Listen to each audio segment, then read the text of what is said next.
Welcome to Core Essentials. My name is Mike Sylvester, and today we're going to talk about some things that we can do to get in shape for the summer months. I'm taping this show in November, and a lot of my clients in the past have wanted to get in shape. They come to me in like March, April, and that's usually the wrong time to actually start something if you're really out of shape and you're coming from the couch. So I got some tips today on how to get in shape for the summer if you start like right around now, around the holidays. A lot of times people want to wait after the holidays, but I think it's a good time to actually do it now. I got 3 strategies that we're going to talk about today. We're going to talk about diet, which is important, and diet really means a way of life. It's not just something that you do for a couple of months and then you fall off the bandwagon. The second thing I want to talk about is exercise, which is resistance training. And the third thing I want to talk about is cardiovascular exercise, what a lot of people refer to as aerobic exercise. They get your heart rate up and sustains it for a sustained amount of time. There's a lot of controversy on aerobic training, cardiovascular training. I think a lot of people do a disservice to themselves the way they train, but we'll get into that when we talk about the cardiovascular exercise. So it's 3 components or 3-step approach. We got diet, exercise. We could break that down into strength training and cardiovascular exercise. First thing I want to talk about is diet. Before we talk about the proper diet, I want to talk about some fad diets that are out there that have been lingering for years. When I worked at the hospital, I had many people come to me and ask me. I worked at the Metro West Medical Center for like 10 years, and many people came to me and asked me about the Atkins Diet. I'm sure most people are familiar with the Atkins Diet. And so I'm going to talk a little bit about that because that seems to never go away.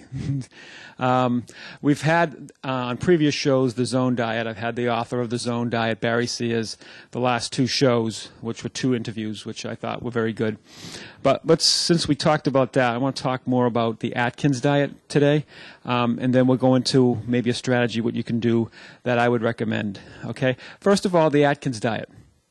Atkins Diet basically has 3 phases. I'm going to talk about the first phase right now because the first phase is the worst phase. It's called the induction phase, which basically means that you have 20 grams of carbohydrates that you take in for the day. The average consumption of carbohydrates is around 300 to 400 a day.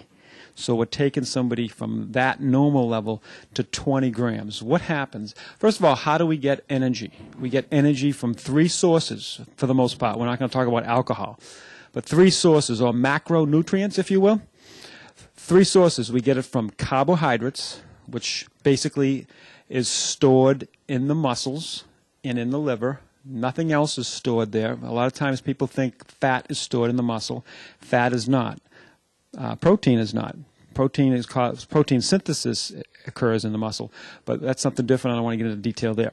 But for the most part, we got carbohydrates, we got fats for energy, and we got, to a lesser degree, protein. Usually when we're on the 22nd mile of a marathon, we start wanting to use protein for energy.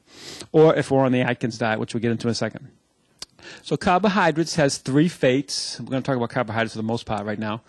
3 fates. It can either be used as energy, which happens to a person that's working out or just walking around or whatever. We're using a little bit of everything, by the way. We don't just use carbs and then fats and then protein. We're using all of them in a mixture, but it depends upon how high the intensity or how low the intensity is that dictates how much of each nutrient we're using. So carbohydrates can be used as energy. It can be stored as fat, which happens a lot of times to a person that is a couch potato. It gets stored as fat because the body's saying, this person's not really utilizing, they're not exercising, so we're going to store it as fat. We don't need to store it in the muscle because we don't anticipate doing any work. Second fate of carbohydrates is it can be stored in the muscle, which happens when an athlete is a trained athlete. The body uses carbohydrates on a regular basis. That's its main energy source. And so what happens is a lot of times when you're an exercising person, the body will store it in the muscles and in the liver. as in response or anticipation of work that's going to be performed. So it's like an anticipatory thing. It knows it's going to be used as energy, so it has a storage form called glycogen in the muscle and the liver. In the third place it can be used, I think I already said it, it can be stored as fat, which is the person that's the non-exerciser.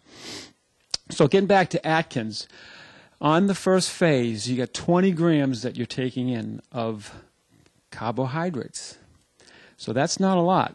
So what does the body do? It actually uses the storage form we talked about